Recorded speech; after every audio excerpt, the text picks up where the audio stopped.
Egunon guztioi, eskerrik asko gaur hemen egoteagatik, MSCA SE programaren inguruko webinario honetara, berehala hasiko gara. Bueno, muchas gracias a todas y todos por conectaros a este webinario sobre el programa de financiación del Marie Sklodowska-Curie Actions SE, Staff Exchange.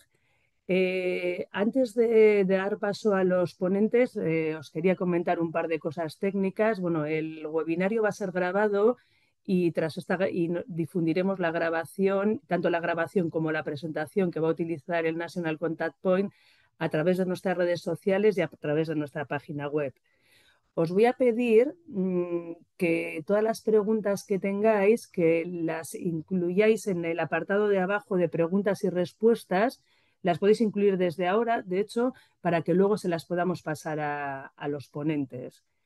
Y nada, sin más dilación, os voy a pedir a los ponentes, tanto a David como a Xavi, como a Maya, como a María Inés, que por favor os conectéis, que encendáis las cámaras, el audio. Vale. Kaixo, egunon guztiei. Bueno, Eskerrik asko, hemen egoteagatik. Creo que Marinés está por ahí, no sé si nos ve. Ahí, Vale, de ahí, acuerdo. Pues ahora. nada, nada, pues buenos días a todas y a todos. Muchísimas gracias por participar en este webinario. La gente se ha empezado a conectar ya y vamos a dar inicio. Y para comenzar le voy a pasar la palabra a Maya Esquisabel, que es la directora de política política científica. científica ahora. ¿Cómo ha cambiado el nombre? Siempre me quedo colgada. Política científica. Entonces, Amaya, si te parece, puedes presentar tú a la gente antes de nada. Perfecto, es que ricasco Ainhoa, egunon guztioi, buenos días a todos y a todas. Y lo primero de todo, pues muchas gracias por vuestro interés y por asistir a este webinario que está organizado conjuntamente por el Gobierno Vasco, Ikerbasque y la Universidad del País Vasco, Euskal Herriko Unibertsitatea, como ha comentado Ainhoa, en este caso para profundizar en las ayudas del programa Marie Sklodowska-Curie, pero en este caso en la modalidad de Staff Exchange. Quiero agradecer en primer lugar a Ikerbasque la organización de este Infoday y también la presencia del National Contact Point, Xavier Ronald Elcout, así como de María Inés Torres, catedrática de la Universidad del País Vasco, Euskal Herriko Unibertsitatea y beneficiaria coordinadora del programa, y también a David Mecer Reyes, investigador Ikerbasque, director científico del Centro Polymath y también beneficiario coordinador del programa. Va a explicar con mucho detalle Xavier el programa, pero sabemos todos que el programa Marie Sklodowska-Curie es uno de los programas históricos de la política científica de la Comisión Europea. Es un programa muy reconocido, tiene un gran prestigio y una dotación presupuestaria en el Horizon Europe de más de un cuarto del presupuesto del pilar de ciencia excelente. En 2025, además, la dotación del programa entero, si no me equivoco, es de 1.250 millones de euros y va a permitir la financiación de programas de doctorado y postdoctorales y también de proyectos de investigación e innovación colaborativa a más de 10.000 personas, con una dotación para específicamente este programa de Staff Exchange de casi 100 millones de euros. Este programa es también complementario con la política científica de Euskadi, ya que consideramos que la formación predoctoral, postdoctoral, incluyendo la movilidad en el extranjero, y la atracción, retención y repatriación de talento investigador es una de las claves para el avance de la ciencia en Euskadi. Y estas políticas las hacemos directamente a través de nuestros programas, a través también de la Fundación Vasca para la Ciencia Ikerbasque, con sus programas de Ikerbas Research Fellows, Research Associate Professor y Research Professor, y también con los programas que lanzamos a través de las universidades financiadas con el contrato programa del Plan Universitario Vasco. Finalmente, solo quiero esperar que os sirva este Infoday para conocer mejor el programa, para beneficiaros de la experiencia de los investigadores y las investigadoras, bueno, de María Inés y de David, que han participado en este programa, y sobre todo para aclarar vuestras dudas a través de estos investigadores, de María Inés y de David, y también del Punto Nacional de Contacto y de las oficinas de proyectos europeos que están en todos nuestros centros y nuestras universidades. Animaros, os deseo mucho éxito y eskerrik asko zularretagatik. Doy paso a Xavier, que os va a presentar ya en detalle el programa. Eskerrik asko. Hola, buenos días. Muchísimas gracias a Ikerbas por la invitación a participar en en este evento. Voy a compartir la presentación, que entiendo que se está viendo perfectamente. Y nada, vamos a ello. Las acciones Marie Curie Staff Exchanges es a lo mejor un programa un poquito distinto entre lo que vienen siendo las convocatorias regulares dentro de las acciones Marie Sklodowska-Curie, porque no implica una contratación de personal investigador como pasa con COFAND, como pasa con Doctoral Network o como pasa con Postdoctoral Fellowship. Entonces, son proyectos que se basan en el intercambio de personal. Es una convocatoria, digamos, un poquito más pequeña. Veis ahí las cifras básicas. Abrió el 27 de marzo. Tendremos hasta el 8 de octubre para enviar las propuestas, y con esta previsión, o sea, con este cierre de convocatoria, la previsión es que los resultados se darían en torno a marzo aproximadamente, que ya fue así este año, del 2026. Y por lo tanto, pues un par de meses, 3 meses para la firma de los Grant Agreements y la posibilidad de que los proyectos arranquen los que se financien en este año, puedan empezar a partir de septiembre de 2026. Como digo, es una convocatoria un poco más pequeña en cuanto a volumen, pero aún así muy significativa, 97,7 millones de euros, y luego veremos que además tiene cosas interesantes, pues como que tiene una tasa de éxito un poquito más asequible y bueno, luego si da tiempo veremos los resultados. Lo que me recuerda que voy a poner el temporizador para que no se me vaya el santo al cielo con el tiempo. Vamos allá, un segundito. Y listo. Bueno, pues las fechas ya os las he comentado y nada, y en principio sabéis que las acciones Marie Sklodowska-Curie son muy, muy regulares y muy estables, es decir, no suele haber grandes cambios, ni siquiera entre cambios entre un programa marco y otro.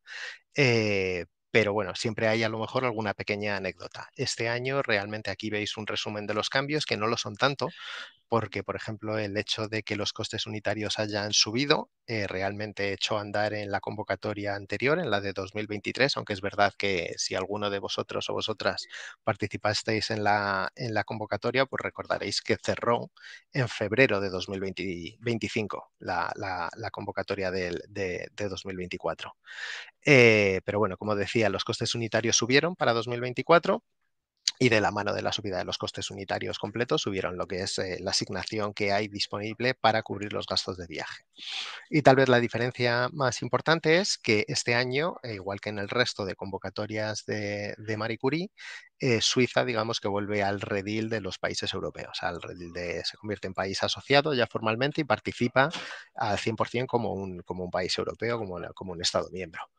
Y nada, y recordad que antes sí se pedían cartas de compromiso para la participación, sobre todo de los terceros países, pero esto ya no es un requisito, de nuevo, desde la convocatoria de 2024. Y como os decía, es un poquito distinto lo que es el modelo de proyecto, porque estamos hablando de cualquier forma de un proyecto de investigación e innovación, y esto es digamos, un detalle que es importante tener en cuenta a la hora de pensar el tipo de propuesta que se puede montar. Es un proyecto de investigación, es un proyecto de innovación, pero el instrumento del que se dispone para llevar a cabo ese proyecto son el intercambio de personal. Este intercambio, esta movilidad, básicamente se intenta promover que sea entre sectores dentro de lo que sería Europa, y a nivel internacional, digamos que entre Europa y el resto del mundo. Y cuando digo Europa, insisto, son Estados miembros de la Unión Europea y países asociados. Y precisamente por ese intercambio intersectorial, pues es un programa en el que se busca particularmente la participación de las pymes. Pensando el objetivo que tiene, pues de nuevo podemos hacer, como en cualquier otra de las convocatorias, un poco el análisis de qué es lo que se busca para el personal investigador, o en este caso el personal de las instituciones de investigación. Qué impacto se busca tener y el impacto que se busca tener en el caso de las instituciones participantes. En el caso del personal, estamos hablando de un desarrollo de habilidades y competencias que, por supuesto, siempre tendrán digamos que que es fundamental lo que son desarrollo de competencias científico-técnicas, pero también, como en los otros programas, estamos hablando de competencias transferibles.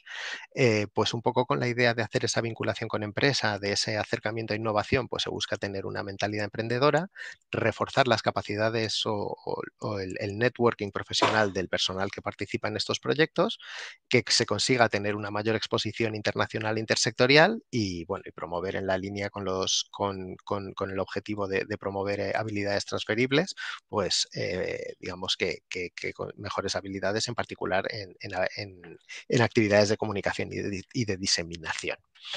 Y en el caso de las instituciones, pues de nuevo, a través del intercambio de personal y de la adquisición de conocimiento y la transferencia de conocimiento con otros socios dentro del consorcio que forma parte de un proyecto Staff Exchange, pues buscar, por un lado, desarrollar esas alianzas y que sean sostenibles a nivel internacional e intersectorial y conseguir, digamos, mejorar las capacidades propias de la institución a través del refuerzo de ese personal que participa en los intercambios, para, pues eso, pues para tener digamos, mejorar las capacidades de I+D+I de la propia institución. ¿Cómo se monta el consorcio? Pues el consorcio mínimo elegible son 3 instituciones en tres países distintos, o sea, 3 instituciones en 3 países distintos. Y la combinación que hay que hacer es, en el caso de que estos 3 instituciones de 3 países distintos correspondan a países europeos, a los Estados miembros o a los países asociados, en este caso uno de los 3 participantes tiene que ser de un sector distinto. Es decir, tenemos que tener sector académico, más sector no académico o no académico, no académico y un académico. Todo esto si el consorcio mínimo de 3 fueran de países europeos.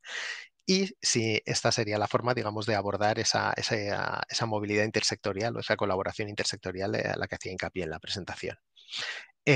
Por la parte internacional, otra posible combinación de ese mínimo consorcio de 3 instituciones de 3 países distintos es que 2 de las instituciones sean europeas y la tercera institución sea del tercer país. Y en este caso, podrían ser todas del mismo sector. Es decir, podría ser una universidad francesa, una universidad española y una universidad de Colombia, por ejemplo. La forma en la que funciona, como veremos después, es también, digamos, la parte financiera es en base a costes unitarios y el tamaño máximo de los proyectos o la duración máxima y el presupuesto máximo sería duración de 4 años y presupuesto 360 person months que corresponden exactamente a person months de estancias. Entonces, todo se calcula en torno a lo que es la estancia, las estancias que realizan el personal de las instituciones. Esto es simplemente a modo de ejemplo para intentar aclarar un poco esta combinación que os decía de consorcios elegibles. Veis un ejemplo del consorcio A en el que tenemos Austria, Turquía y Francia. Turquía es un país asociado, Austria y Francia son Estados miembros y si todos fueran del sector académico, por ejemplo, todo universidades, pues en este caso no sería un consorcio elegible. Por contraposición, si nos vamos al consorcio E, que serían los mismos países, Austria, Turquía y Francia, bueno, en ese son todos no académicos, pues tampoco serían elegibles, o sea, porque aquí aplica igual para académicos y para no académicos. En cambio, el consorcio C, que sería en el que tendríamos una combinación de los dos, de sector académico y de sector no académico, sí serían elegibles. Y en cuanto a la participación de terceros países, pues un ejemplo, el consorcio B. Tenemos el punto de partida no elegible de Austria, Turquía y Francia, todo universidades, que no sería elegible, pero en el momento en el que se añade un participante de un tercer país, en este ejemplo, pues Nueva Zelanda, sea del sector que sea, se convertiría en un consorcio elegible. Entonces, espero que eso más o menos deje clara esta parte de la participación institucional.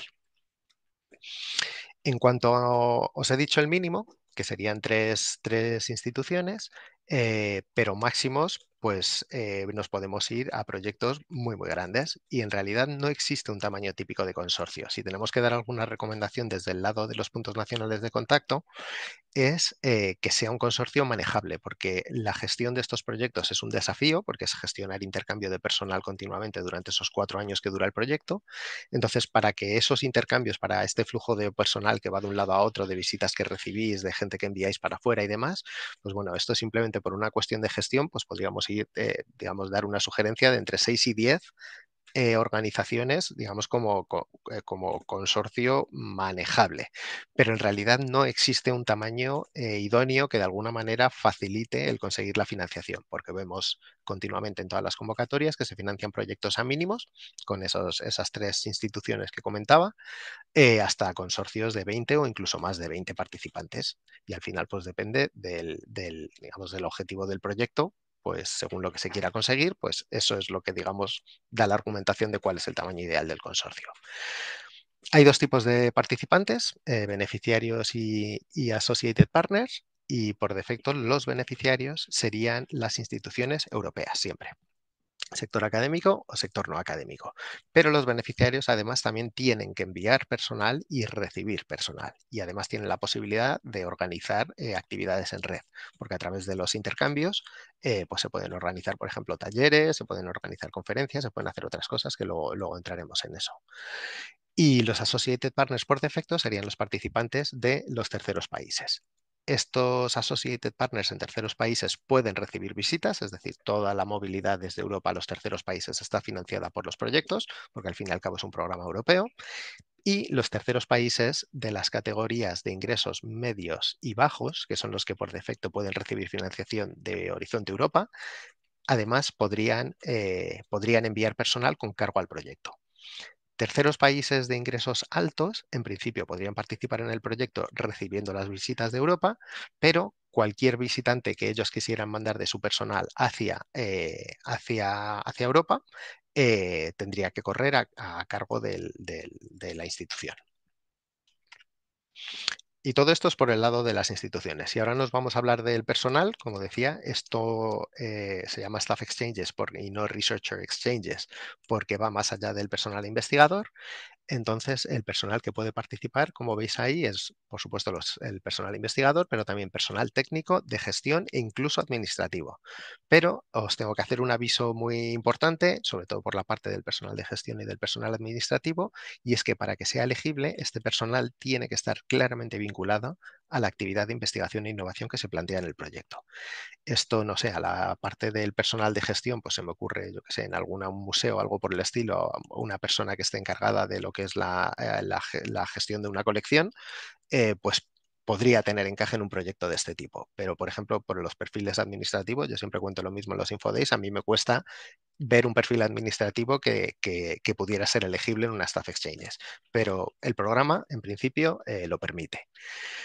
En el caso concreto del personal investigador, está abierto a cualquier etapa de la carrera, incluida etapas tempranas. Pero aquí es importante tener en cuenta que el personal, esto aplica para el personal investigador y para el resto, pero tiene que tener, digamos, una relación contractual con la institución para poder ser elegibles.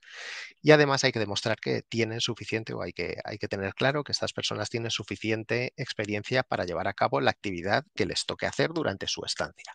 Es decir, una pregunta muy habitual es alguien que esté optando a preparar una tesis doctoral, un estudiante que ha terminado un máster y está buscando la opción de un contrato predoctoral, pero todavía no está ahí, aunque esté trabajando ya dentro del laboratorio. En principio, desde el lado de los puntos nacionales de contacto, y dado que la relación contractual está muy clara en el caso de España, que los predocs con financiación tienen que tener contrato, pues en estos casos, por nuestro punto de vista, es que no serían elegibles. Y finalmente, estas personas que participen en Staff Exchange tienen que llevar al menos un mes contratados antes de poder ser elegibles para realizar una estancia en una Staff Exchanges. ¿Y cómo se estructuran estas estancias? Pues pensando en cada persona que va a participar dentro del proyecto, la duración mínima de los secondments para esa persona es de un mes para que sea elegibles, es decir, para que puedas justificarse y asignar los costes del proyecto para cubrir esos gastos. Tiene que ser mínimo de un mes y máximo de 12 meses. Una misma persona dentro de una Staff Exchanges puede hacer hasta un máximo de 12 meses de secondments. Tanto en el mínimo como en el máximo, los secondments pueden ser en distintos periodos y pueden ser en distintos momentos. De manera que incluso a mínimos en el mes, es viable, es posible que ese mes de estancia se cumpla a través de, por ejemplo, un par de estancias de 2 semanas y además en socios o en participantes miembros del consorcio distintos. Es decir, 2 semanas en uno, 2 semanas en otro.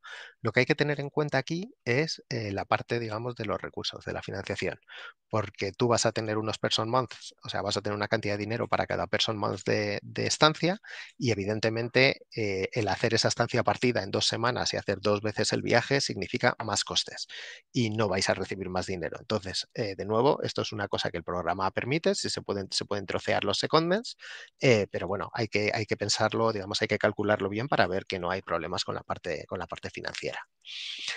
Otro tema importante es que durante el tiempo que se está en estancia, la dedicación, o sea, el tiempo se tiene que estar trabajando a tiempo completo. Es decir, si pensamos, por ejemplo, en esos perfiles técnicos o esos perfiles de gestión en los que tal vez estén en un contrato temporal o a tiempo parcial, perdón, no temporal, si se quisiera participar en un Staff Exchange, habría que hacer una adenda a su contrato para que estuviera a tiempo completo durante el tiempo que está en la estancia. Y además, la dedicación, por supuesto, durante el tiempo de estancia tiene que ser exclusivamente al proyecto, a la Staff Exchange, al proyecto de investigación e innovación propuesto.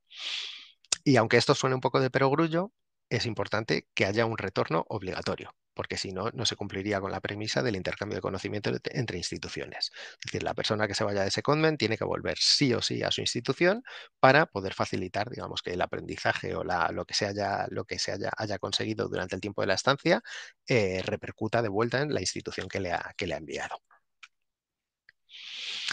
Viendo los tipos de secondments, cómo se encajan teniendo en cuenta los distintos perfiles de participación, sobre todo desde el punto de vista geográfico, dentro de Europa, los intercambios entre instituciones europeas de distintos sectores, digamos que no hay limitación ninguna. Los intercambios entre instituciones del mismo sector, es decir, una universidad a universidad, una empresa a una empresa, pues por ejemplo una universidad española o una universidad francesa o lo mismo para las empresas, si fueran del mismo sector, por un lado, hay que demostrar, y esto tiene que quedar recogido en la propuesta, que ese intercambio o esos intercambios son interdisciplinares y además hay un límite del máximo del total de person months del que se componga vuestro proyecto. Un máximo de 1/3 pueden tener esta tipología de ser intercambios entre instituciones del mismo sector dentro de Europa. Las movilidades, los secondments desde Europa hacia terceros países no tienen absolutamente ninguna limitación, al igual que decía, los intercambios dentro de Europa entre instituciones de distintos países. Y por supuesto, de nuevo, al ser un programa de financiación europea, los intercambios entre los terceros países no están permitidos. Os recuerdo que desde el tercer país de ingresos medios y bajos sí pueden visitar a los europeos igual, sin limitaciones. Y lo único, si es una institución de un país de ingresos altos, en este caso tienen que cubrirse los gastos ellos mismos. La parte de la interdisciplinaridad y cómo demostrarla tiene que ver con otra cosa con la que seguramente estaréis familiarizados si habéis participado en cualquier modalidad de MSCA, y es que se utilizan básicamente los keywords. Y la idea es que lo que hay que demostrar es que hay diferencias en lo que viene siendo el nivel 1 de las keywords que se utilizan para definir tanto las propuestas como los perfiles de los expertos. Y aquí pues tenéis un ejemplo del documentito típico de las keywords de Marie Curie dentro del panel de Life Science. Pues por ejemplo, un intercambio en el que tú pudieras argumentar que el intercambio es en biofísica y bioinformática, sería elegible, pero en cambio entre biofísica y metabolismo, que están dentro del mismo nivel 1 de Molecular and Structural Biology, no sería un intercambio interdisciplinar y no sería elegible. Esto, insisto, siempre y cuando fuera entre instituciones europeas del mismo sector. Y de nuevo, como se hacía con el caso de los consorcios, pues a lo mejor la forma más sencilla de ver estas cositas, pues nada, unos cuantos ejemplos que luego cuando tengáis las diapositivas podéis ver tranquilamente. Pero bueno, como veis, simplemente resaltar en el secondment A, en el que tenemos al participante austríaco, al participante turco, en el que el austríaco es de un sector y el turco es de otro sector. Y en este caso, aunque el nivel 1 del keyword es el mismo, que sería sería el V2, en este caso no habría problemas de movilidad. Pero, por ejemplo, en el caso del entre España y Austria, dos europeos, intercambio de Academic Sector a Academic Sector, entre bioinformática y metabolómica, que están dentro del mismo nivel L2, pues en este caso eso no sería un intercambio interdisciplinar y por lo tanto no sería elegible. Y los costes unitarios, pues como el resto de las acciones Marie Curie, salvo MSCA y Citizens, funciona con costes unitarios. En principio, para cada person month de estancia se dispone de 5.010 euros de costes unitarios que se reparten como veis ahí. Por un lado son 2.710 euros, que es básicamente lo que debe recibir el personal que viaje, que participe en el secondment, para cubrir los gastos de su secondment. Y la forma en la que se den o se haga uso estos 2.710 euros, pues puede ser una combinación. O sea, se puede dar directamente al personal y que se busque la vida, que probablemente no sea lo más óptimo, o bien una parte como puede ser el viaje y organizar el alojamiento lo puede pagar la institución, pero saldría de esta parte, y el resto pues se le paga en formato de dietas o de cómo aplique en cada institución.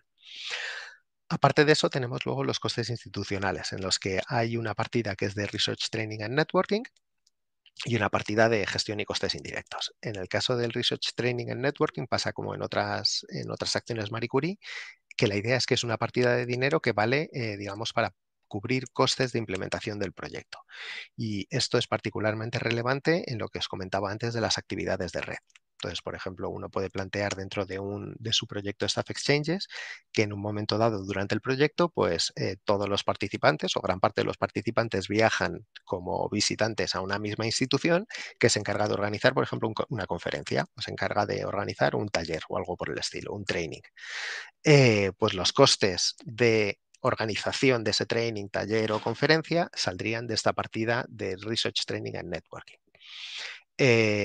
También se pueden utilizar los costes de Research, Training and Networking y los de Management, por ejemplo, para dar apoyo, para pagar parte del salario de un personal de gestión de la Staff Exchange. Y aquí lo único, hay que tener en cuenta un tema muy importante, que es que estos costes institucionales van de la mano de la implementación de los secondments.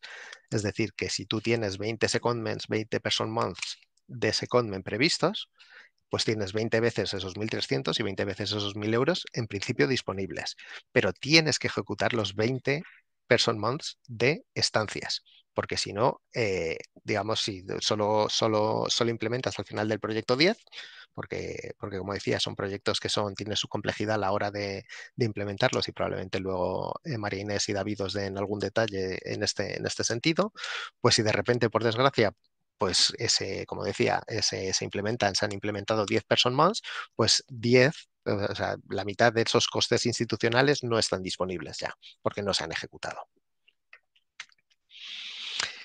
Y siguiendo un poco con la parte del dinero y cómo se gestiona, pues lo que os comentaba, en el caso del personal es importante que tengáis claro que este dinero, esos 2.710, es lo que llamamos un top-up, es un añadido al salario del personal, porque ese personal sigue contratado y contratado a tiempo completo, como decía. Entonces esto es un añadido a su coste. Me he saltado que existe la posibilidad de solicitar los Special Needs Allowance en el caso de, por ejemplo, una persona o un personal de una institución que tenga alguna necesidad especial y que para poder implementar su secondment necesite algún tipo de asistencia o adaptación para poderlo llevar a cabo. Pues en este caso se puede activar la opción de la Special Needs Allowance y solicitar fondos adicionales a la Comisión Europea para cubrir esos gastos. Y en la parte de gestión, que tengáis en cuenta que no hay informes financieros detallados, porque como os decía, básicamente lo que se controla o lo que se mira es que se efectúen los viajes, es decir, sobre los secondments, es sobre lo que se hace el control y sobre lo que se hace el seguimiento de la justificación del proyecto. Y otro detalle que a veces, sobre todo desde el punto de vista institucional, puede significar un poco un desafío a la hora de gestionar estos proyectos, y es que los beneficiarios son los encargados de declarar los costes y de rellenar las Mobility Declarations de los participantes de terceros países. Es decir, cuando montéis la propuesta, si tenéis esos participantes, tenéis instituciones que vienen de terceros países de ingresos medios y bajos, veréis que le asignaréis un presupuesto en función de la cantidad de gente que estas instituciones vayan a enviar para Europa de visita. Pero luego, a la hora de la verdad, cada una de las instituciones europeas que recibe la visita del visitante del tercer país recibe los fondos correspondientes y es el encargado de gestionarlos. Y nada, entrando a lo que viene siendo el contenido de la propuesta, pues de nuevo nos encontramos en un escenario familiar en el que tenemos una parte A, que son los formularios administrativos, donde se pone toda la información de las instituciones, y la parte B, que es toda la parte narrativa del proyecto. La parte más, digamos, más el core de la propuesta, que es la B1, donde tenemos implementación, excelencia, impacto e implementación, y de nuevo con un límite de páginas estricto, como en otras convocatorias, de 30 páginas, y unos templates donde se os pide muchas cosas, que veremos ahora rápidamente también, y una parte B2 que es complementaria a la B1, con información pues, sobre las organizaciones que participan, sobre los miembros del consorcio, la posibilidad de explicar, que esto se viene haciendo también en todas las convocatorias de Marie Curie, la posibilidad de explicar si se utiliza cualquier tipo de herramienta de inteligencia artificial en la preparación de la propuesta, que esto no penaliza, es decir, no es malo, pero requiere, lo que se pide desde el lado de la REA es que se sea transparente en ello, y las consideraciones relativas al Green Charter. Y como os decía antes, había que incluir cartas de compromiso de los terceros países. Desde el año pasado ya esto no es necesario.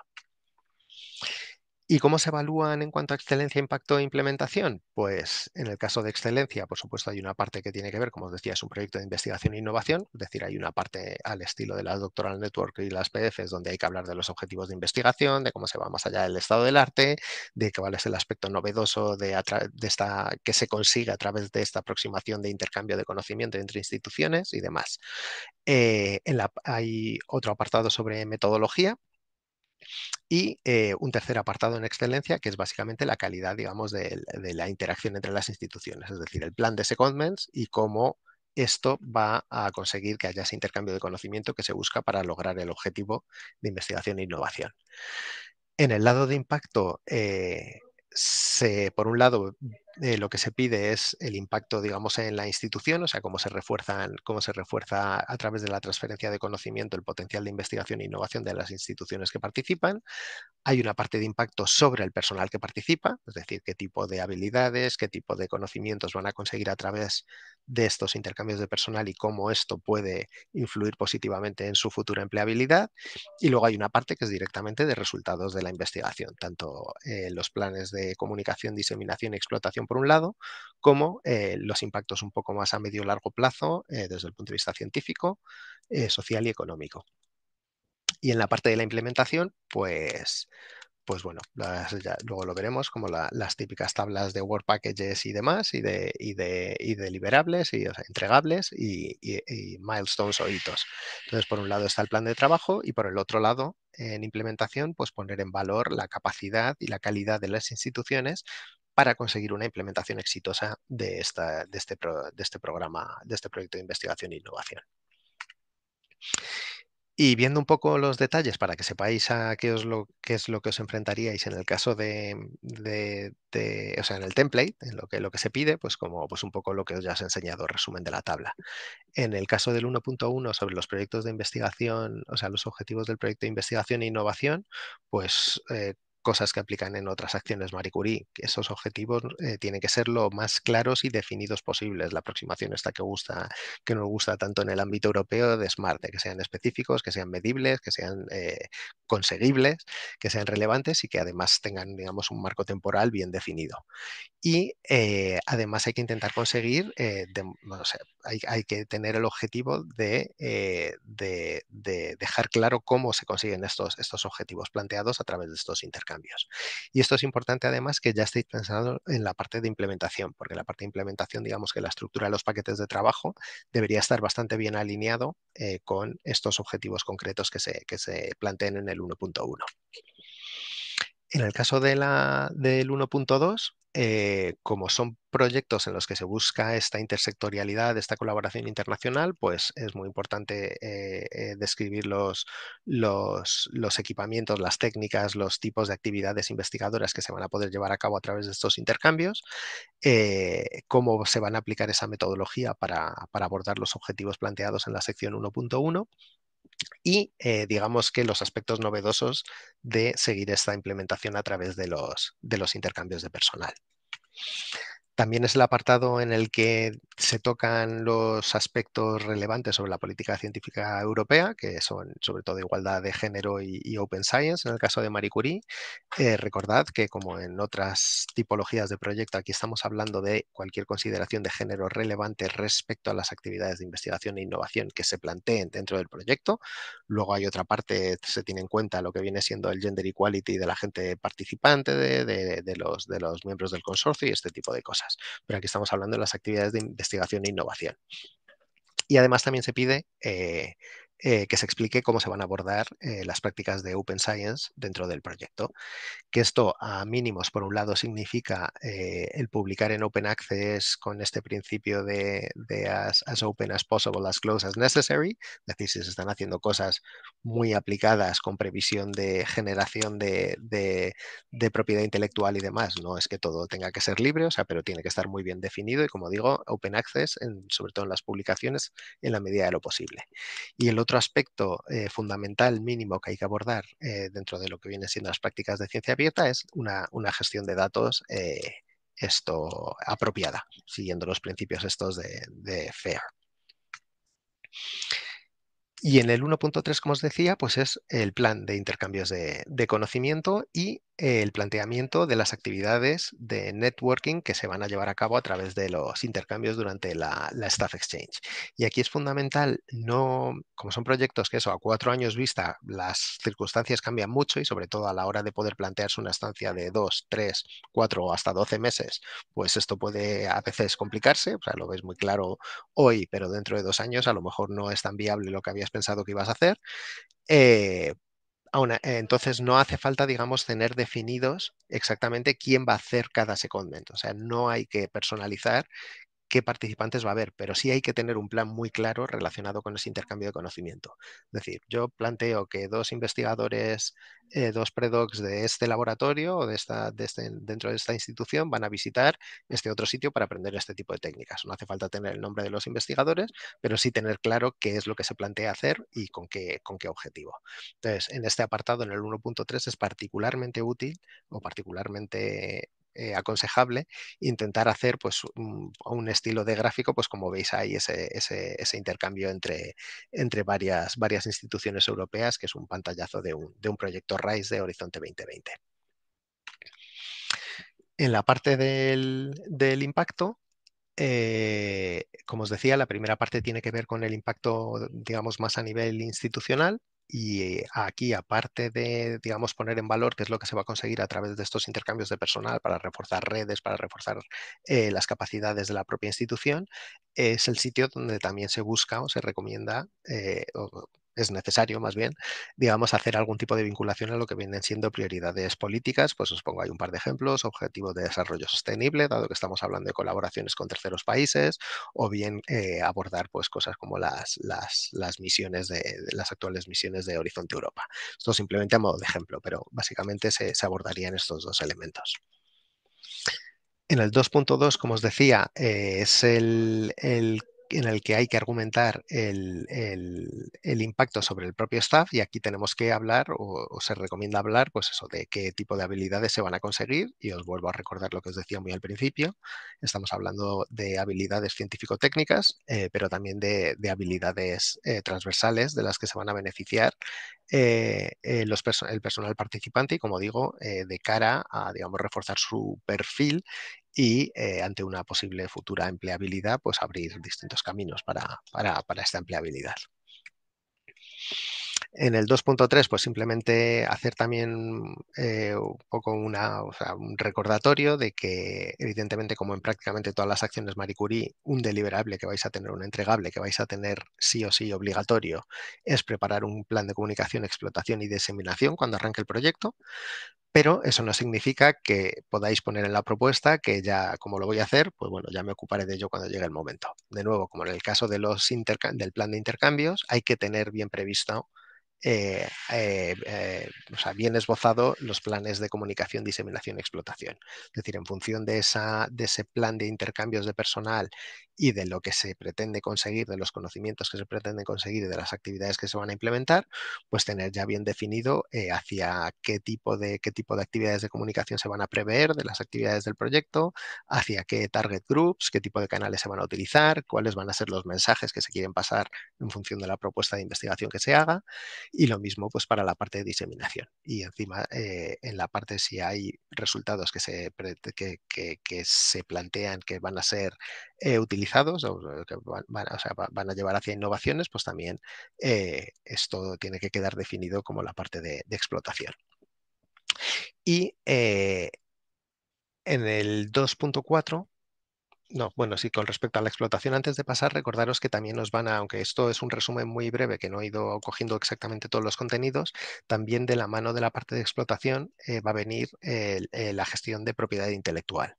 Y tened en cuenta que estamos hablando de proyectos en los que hay claramente, porque es lo que se propone, un intercambio entre sectores y un intercambio entre países. Por lo tanto, cualquier consideración de propiedad intelectual tiene que estar, digamos, bien planificada desde el principio, porque nos encontramos en un escenario en el que no es ya una gestión de propiedad intelectual en una institución, pues puede tener su desafío, pero si hablamos de que hay que hacer acuerdos entre terceros países y entre sectores, pues, insisto, de nuevo, dejar claro en la propuesta que esto se tiene pensado, que se tiene un escenario plausible de qué es lo que se va a conseguir y qué medidas se van a implementar y de qué recursos disponen las instituciones para dar apoyo en este caso.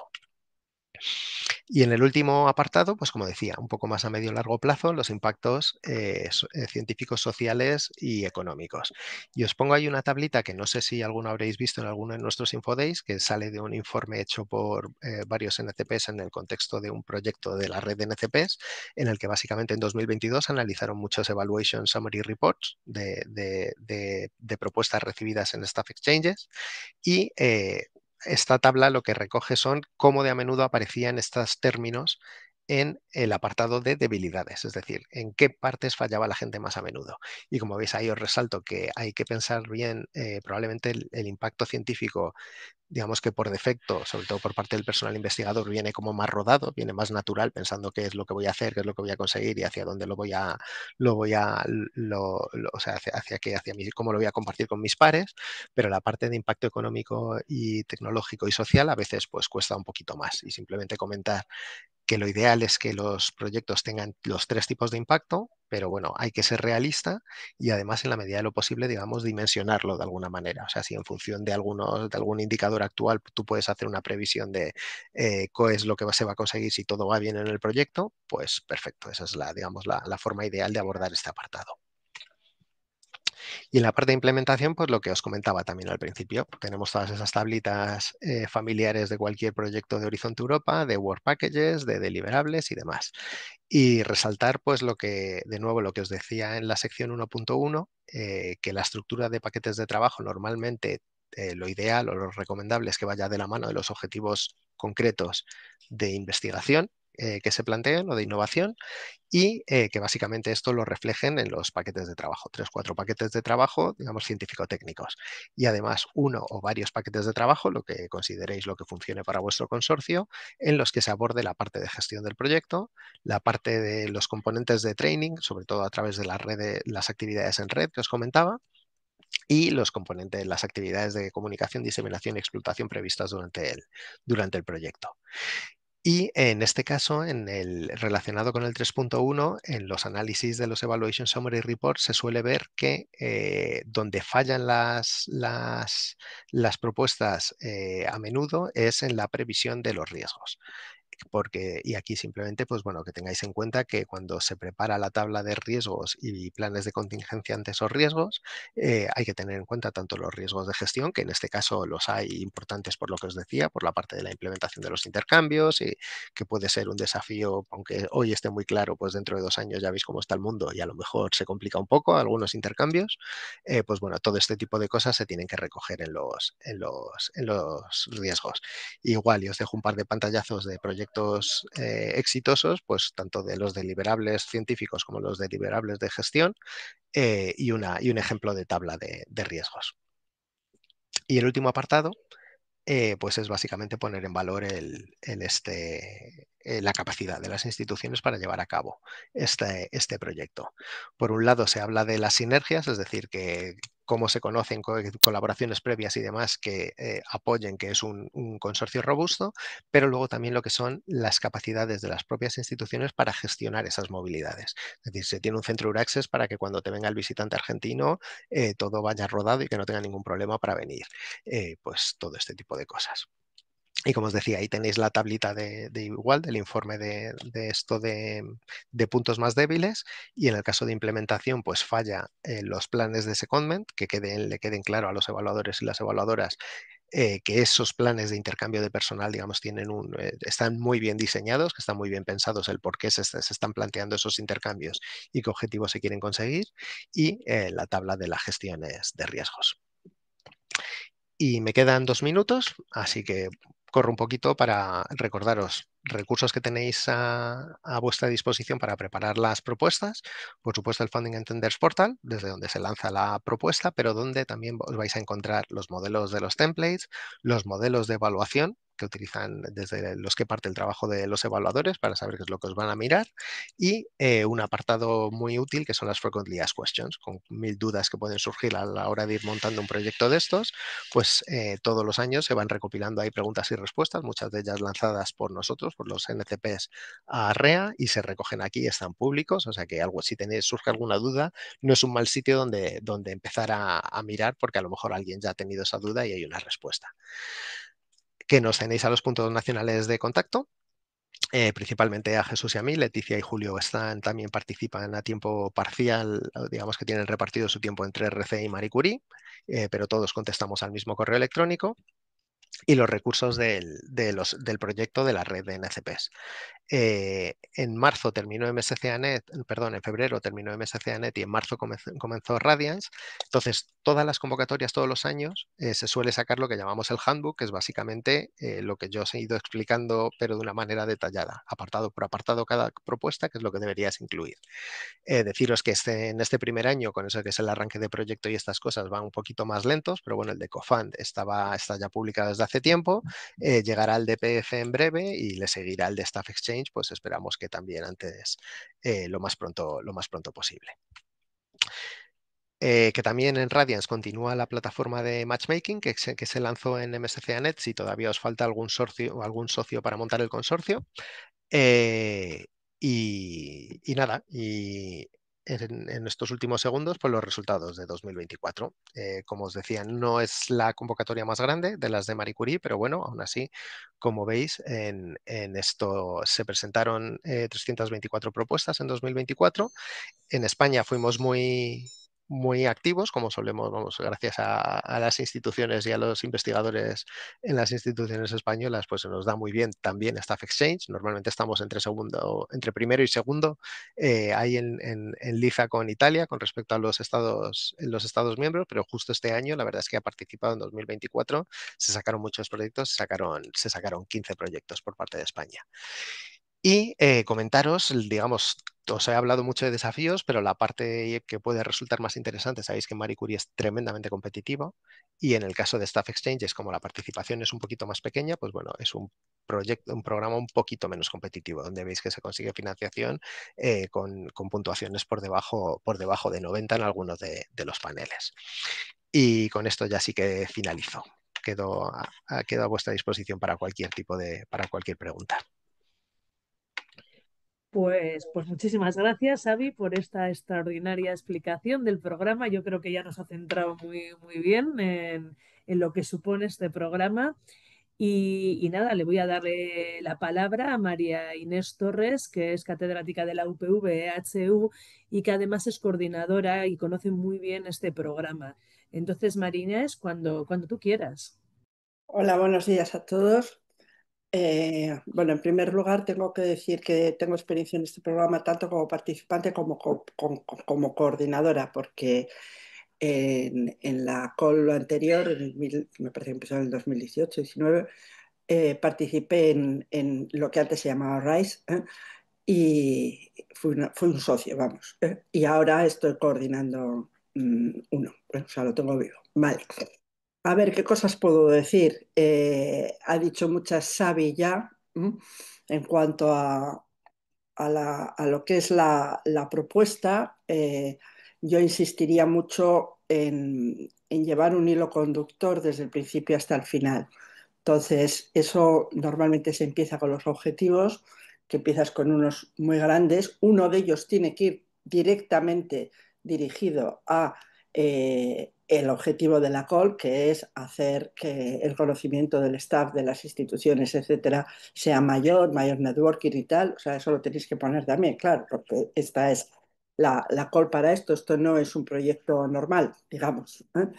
Y luego hacer los objetivos científicos que correlen directamente con los work packages y luego las tareas, y luego tener en cuenta que cuando planificáis los economas y hacéis una tabla o algo que vaya diciendo desde esta institución hasta esta institución se van a hacer estos person months y se van a tratar de esto y de lo otro, esto tiene que estar ligado con las tareas del work package, que a su vez están ligadas con la metodología y con los objetivos. Eso tiene que ser así para que la cosa vaya bien. No os olvidéis del Beyond of the State of the Art, que es, claro, tienes que innovar, por supuesto, ¿eh?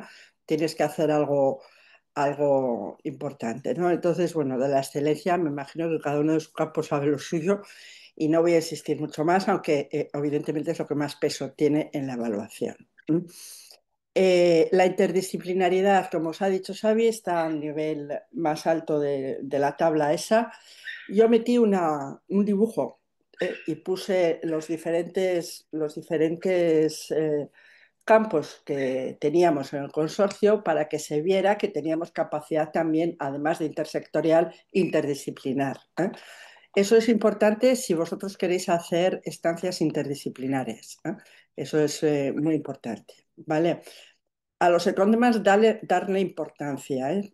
Ya desde la excelencia, ¿eh? Porque si no, no os lo van. Y luego los detallitos son muy importantes, ¿eh? Porque la gráfica que ha puesto el National Contact Point, Xavi, perdón, es muy importante porque si os fijáis, habla de la IP, habla que falta el communication, habla que no sé qué. Bueno, entonces todas esas cosas, ¿qué es lo que pasa? Ahora os hablo como evaluadora, no de esta gestión, pero sí de otras, de Marie Curie, y que esto es igual, ¿eh?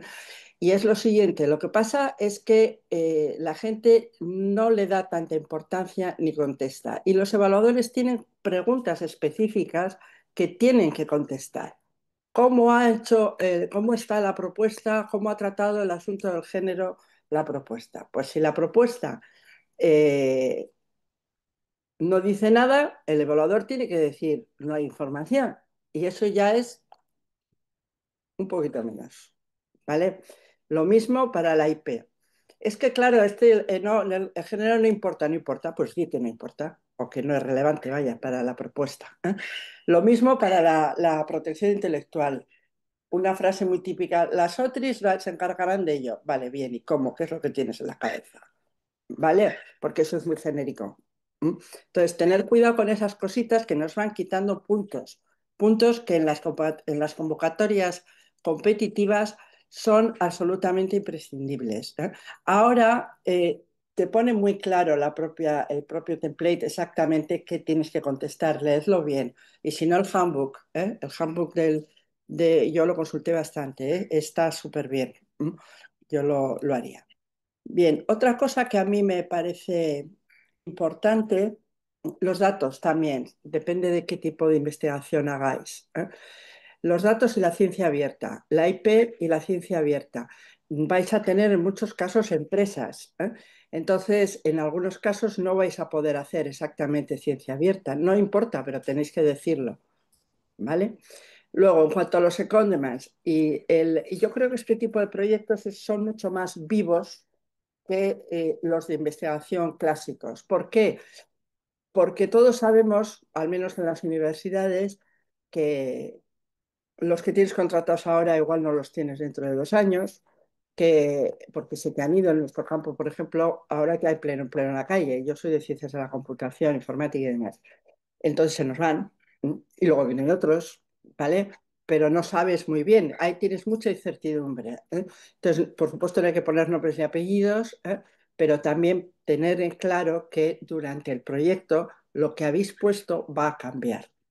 Yo os recomendaría 4 años en vez de 3, que se puede.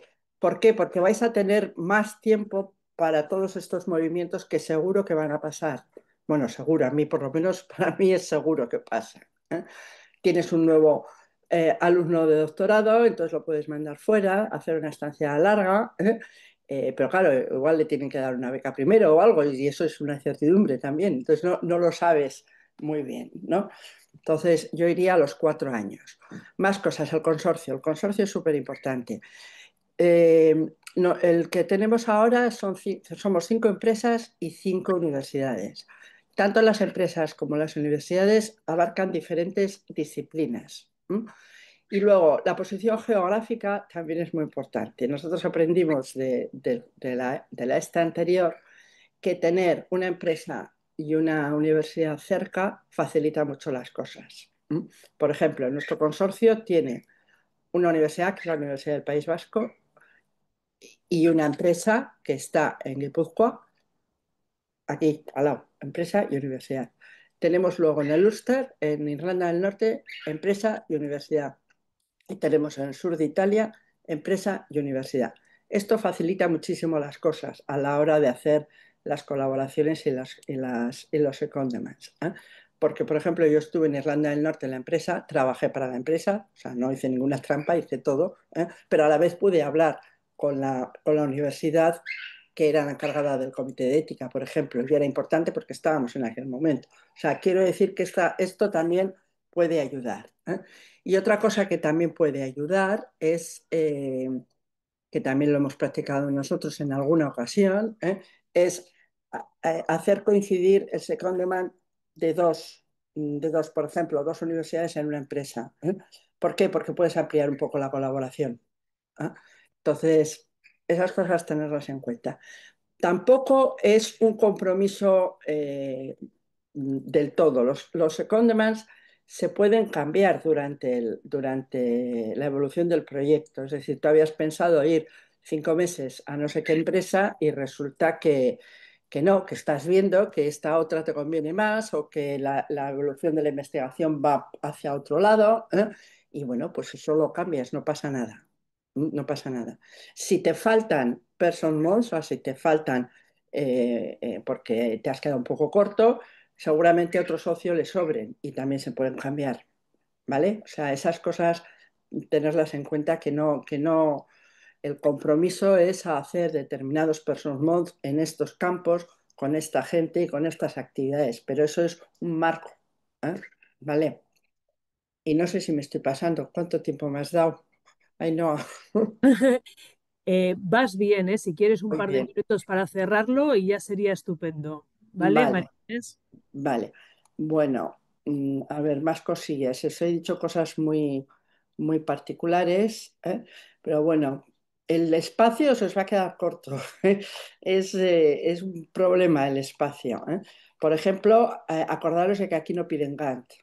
No piden Gantt porque no lo pueden pedir, porque es que es muy, muy difícil planificar exactamente cuándo vas a ir a los sitios. O sea, depende de muchos factores que van ocurriendo según evoluciona el proyecto. La tabla de riesgos también es muy importante. No os olvidéis que es la típica cosa que no ha especificado. Es una respuesta muy típica de los evaluadores.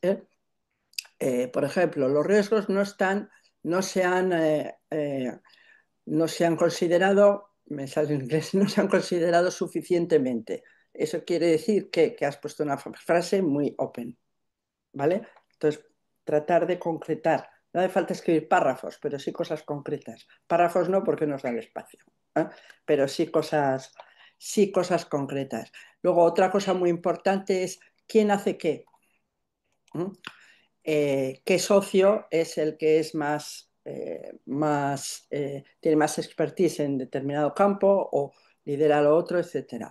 No lideréis todos vosotros, que los work package y todo eso, distribuirlos un poquito, Eso es importante. Y no carguéis de deliverables. La comisión está ahora por no poner excesivamente un número de deliverables. Es una práctica buena, entiendo yo, que es la que yo he usado, es poner, por ejemplo, en los work packages que son más científicos, ¿no?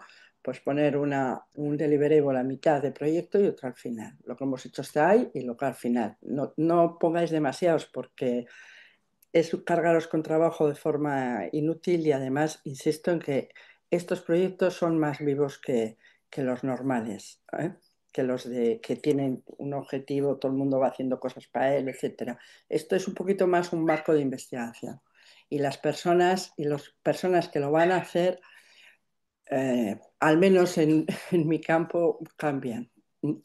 Entonces tienes una idea y luego dentro de ese marco haces algo un poco diferente, ¿no?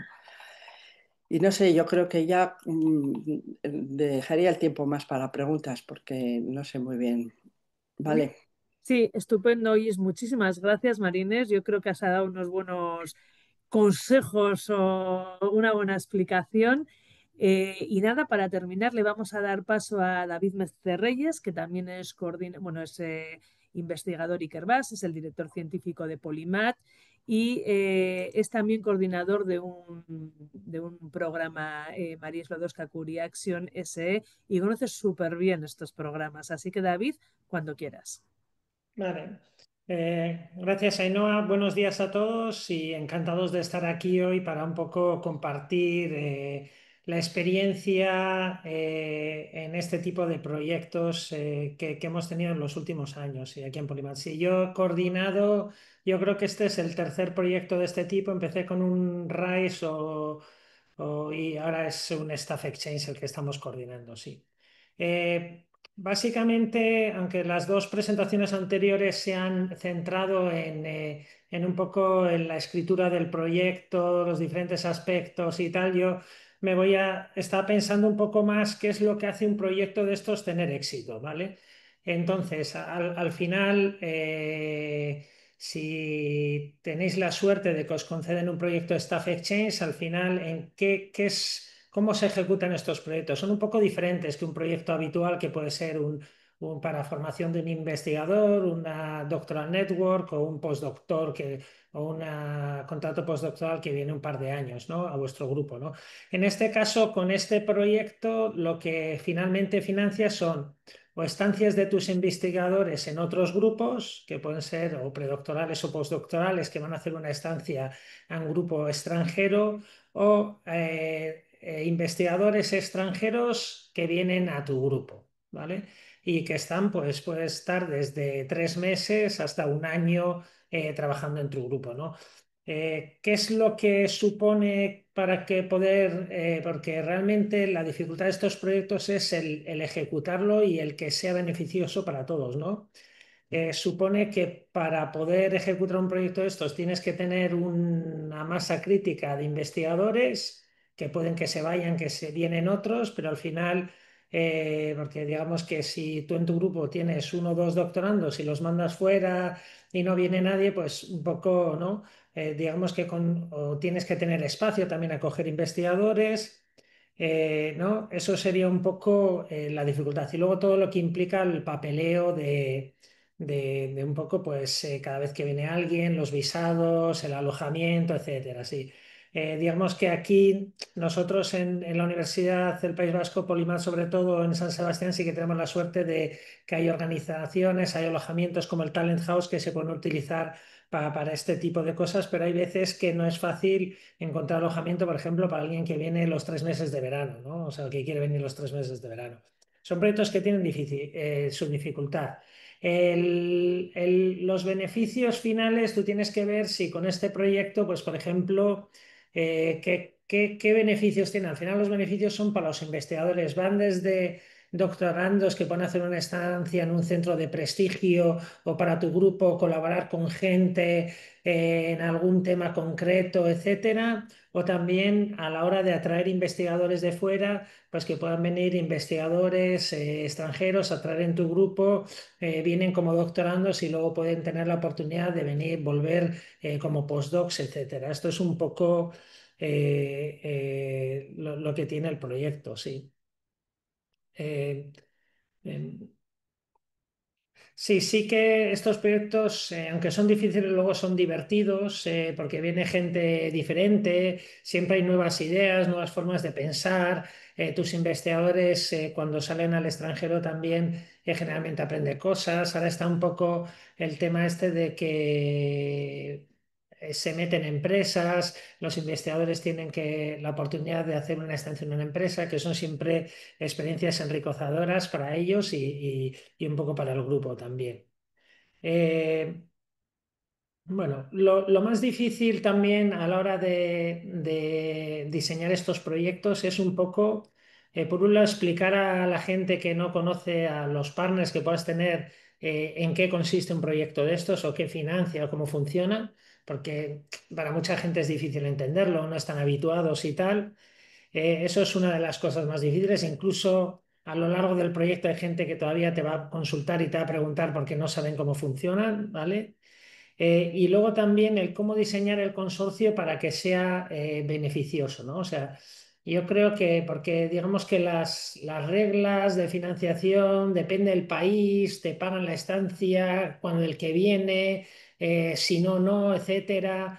En algunos países pueden conseguir financiación. Son unas reglas un poco esto que solo tenéis que mirar con detalle. Sí. Yo generalmente el proyecto que tenemos actualmente, yo creo que hay unos 8 partners. Y hay una combinación de grupos punteros que pueden estar en Estados Unidos, Inglaterra, países más así con grandes universidades de prestigio, donde, entre comillas, a mí me interesa tenerlos como partners porque mandamos investigadores allí. Y luego también universidades de terceros países que la Unión Europea financia, que ellos están muy interesados en enviar gente y que la gente haga estancia aquí. Por ejemplo, pues no sé, no puedo decir nombres de países, pero siempre hay países que, o bien por idioma, o bien por cultura, por diferentes aspectos, tienen muchas ganas de mandar investigadores y que vienen a estancias a San Sebastián, ¿no? Porque digamos que todo el mundo tiene que tener un interés en este tipo de proyectos porque una de las mayores dificultades es que si tú consigues el proyecto es conseguir ejecutarlo al 100%, ¿vale? Porque muchas de las estancias o hay partners que realmente luego te dicen que sí, pero luego realmente no mandan o no tienen investigadores, etcétera. Entonces ejecutarlos al 100% es bastante difícil, aunque luego se pueden hacer movimientos entre partners, etcétera. Pero bueno, pero sigue siendo difícil. Entonces, si yo un consejo es eso, es diseñar bien el consorcio, viendo que la gente realmente está interesada y que va a hacer estancias, y luego también ser realista con el número de estancias que realmente creéis que se van a hacer, ¿vale? Una cosa es sobre el papel, lo bonito, y luego la otra, a la hora de la verdad, es que alguien realmente esté interesado en irse 6 meses a algún sitio, ¿no? Por temas personales, profesionales, etcétera, ¿vale? O igual hay gente que le pones un mes y realmente por su tesis, para que sea una estancia de un doctorado internacional, le interesa que sean 3, ¿no? O sea, eso tenerlo en cuenta y diseñarlo bien, ¿vale? Eh, Sí, otro de los consejos a la hora de escribir la propuesta, sí, pasando un poco a la hora de escribir, es el tema del tiempo y la información de los partners. Sí, a mí una de las cosas que me gusta es, bueno, ahora estáis a tiempo, pero luego la call enseguida llega y al final todo el mundo nos ponemos nerviosos, la escritura, el estrés y tal. Entonces, para evitar eso, yo creo que hay que empezar con tiempo, sobre todo este tipo de proyectos, para explicarlos bien a los partners, tener el consorcio preparado, luego pedir toda la información, el que coordine, pedir toda la información a los partners con mucho tiempo para que básicamente todo esté en tu mano, y tampoco andar con detalles de que una estancia aquí, otra estancia allí, un mes tú, un mes no, o sea, un poco...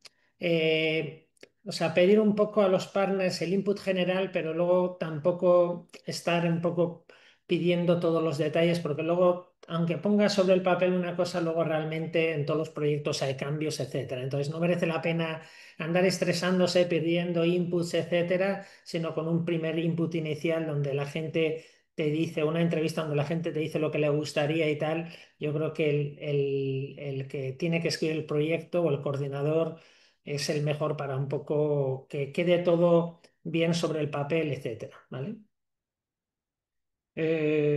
Sí, yo creo que es el hacerlo con tiempo, pedir la información a los partners y luego, bueno, como en todas las propuestas Marie Curie, aunque el National Contact Point ya he comentado que se pueden dar proyectos por debajo de 90, al final la tasa de éxito tampoco es tan alta y es muy importante hacerlo bien en todos los evaluation criteria, ¿no? O sea, al final rellenar todo lo que piden las propuestas y poner toda la información que piden, ¿vale? Eso es importante. Sí que a los investigadores nos cuesta más, por ejemplo, el impacto económico y tal, pero ahí pues puedes pedir ayuda a alguna de las empresas, a alguno de los partners o incluso hay gente que tira de consultoras para las propuestas para que les ayuden con este tipo de cosas, ¿no? Bueno, yo creo que eso es un poco las cosas principales que tenía que contar, sí. Entonces, sí, en las preguntas, pues encantado de responder o intentar responder con mi opinión sobre ellas. Vale, muchas gracias, Eno. Sí, muchas gracias a ti, David. Es que es muy interesante, gente, que habéis conseguido este proyecto con lo difíciles que son, que bueno, que demostréis que se puede conseguir, al menos, ¿no? Bueno, tenemos un ratito, como un cuarto de hora para preguntas, pero no veo ninguna. Yo les comentaba a la gente, a la audiencia, que pusieran las preguntas en el apartado de preguntas y respuestas. Entonces, bueno, aquí es vuestra última oportunidad de lanzar tanto a Xavi como a David como a María Inés, si tenéis alguna consulta y bueno, si ha quedado todo claro, pues nada más que decir. Como ya os he comentado, se ha grabado el webinario, se va a poner tanto la grabación como la presentación de Xavi, ¿verdad? Que nos la dejas, ¿verdad? La vamos a difundir a través de nuestra página web, a través de las redes sociales y sigo sin ver preguntas. Si alguien quiere comentar algo del público, pues parece que no llega ninguna pregunta. No sé si queréis terminar con alguna reflexión o alguna cosa o si no, lo podemos dejar aquí. Aquí hay una pregunta que estoy viendo para mí. No sé Ah, sí. si... Ah, ahora Ahora, llega, ahora la veo. Vale. Ah, vale, sí, efectivamente, Inés, te están preguntando, te pregunta Tania, ¿qué apoyo recibiste de la UPV en tema de gestión? mm, a ver, en la solicitud, durante la solicitud, si coordinas el proyecto, la Oficina de Proyectos Europeos de la Universidad tiene hasta 3.000 euros, creo, que puede darte para, bueno, pues para subcontratar o para tener alguna persona con experiencia en gestión y en esto o una consultora. En mi caso, yo he coordinado dos proyectos, uno que no era Marie Curie y este. En los dos casos tuve a la misma persona y fue un pago a un consultor individual, no una gran consultora. Y me ayudó mucho, yo lo aconsejo. O sea, yo aconsejo utilizar esos fondos. Luego ya como coordinadora, este tipo de proyectos, en una de las tres patas del presupuesto tienes gastos de gestión y costes indirectos. El tratamiento de costes indirectos depende mucho de la institución. La Universidad del País Vasco para nosotros está bien porque nos los dan, nos los dejan usar para gestión también. Pero como hay un gasto específico de gestión, lo normal es que, digamos, en el consorcio Agreement hagas con todos los demás socios, ellos ponen un poco para la gestión también, o sea, no tienes solamente lo tuyo, sino lo de los demás en una parte, en un tanto por ciento, y luego pues con eso puedes pues a ver si tienes alguien que tenga un contrato de otra cosa, aumentarle un poquito para que te ayude con la gestión, contratar algo, en fin, no es mucho, pero es una pequeña ayuda que puedes tener. Gracias, Mariñés. Ahora parece que tenemos aquí otra pregunta. A ver. Ah, muchas gracias, te agradecen. Mm. Vale, pues bueno, si no hay más preguntas, si os parece bien, yo creo que podemos cerrar aquí el webinario. reiterando nuestro agradecimiento de haber compartido bueno, pues todo este marco de lo que es el Maris Lodowska Curie Action SE y animando a la gente que, bueno, pues que parece que es difícil, pero que se puede, ¿no? Como en el caso de David y María Inés. Sí, di María Inés. Sí, no, no, yo solamente quería terminar diciendo que a las personas de la universidad que se lo estén planteando, esto ya veis mi nombre y apellido, me encontráis en Villatu, para correo electrónico, que estoy dispuesta a contestaros o a deciros, ¿vale? Fenomenal, gracias. Muy bien, pues con todo esto vamos a dar por finalizado el webinario, ¿de acuerdo? Muchas Vale, gracias a todas. Gracias, buen día. vale, hasta luego.